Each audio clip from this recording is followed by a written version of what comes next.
So we see there how Joseph, when he heard that Mary was with child before they will come together, he wanted to put away Mary.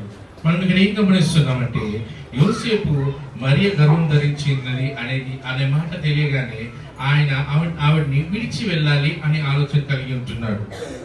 He was a just man, he did not want to make Mary a public example. ఆయన చాలా మంచి వ్యక్తిగా ఉంటున్నాడు. మరియను అవమానించాలా అనే ఆలోచన ఆయనలో లేదు. So he said, I'm going to put away this lady privately. ఎవరికి చెప్పకుండా నేను అసలు ఎవరికి తెలియకుండా నేను ఈ పని చేయాలని అనే ఆలోచన కలిగి ఉన్నాడు. He had a question, who must be the father of this child? ఆయన దగ్గర ఒక ప్రశ్న మిగిలి ఉంటున్నది, ఈ పుట్టబోయే ఈ పిల్లవాడికి తండ్రి ఎవరై ఉండాలి అని. We are not married, but she is with the child. Who is the father of this child? మయూరికి వివాహం అయితే అవ్వలేదు, కానీ ఆవిడ గర్భం ధరించి ఉంటున్నది. ఇప్పుడు ఈ పుట్టబోయే పిల్లవాడికి తండ్రి ఎవరు? He was so much confused and he just said, maybe I will just call an end to this marriage. ఆయన చాలా కన్ఫ్యూజన్ లో ఉన్నాడు. ఆయన ఈ యొక్క వివాహాన్ని ఆపేసుకుందామని అనుకున్నాడు. There came the message from heaven to explain who was this child.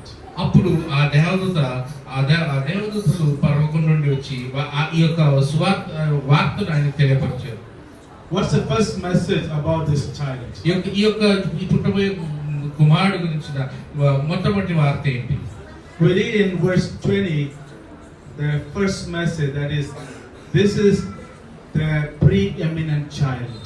మొట్టమొదటి మాట 20వ వచనంలో మనం చూసినట్లయితే ఈయన పుట్టబోయే కుమారుడు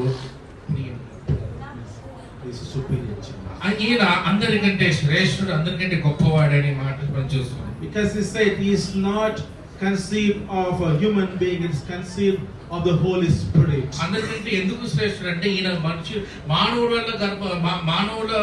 కలయికలో పుట్టినవాడు కాదు, కానీ పరిశుద్ధాత్మ యొక్క కలయికలో పుట్టినవాడు అయి ఉంటున్నాడు. He is the preeminent one because he comes down from heaven.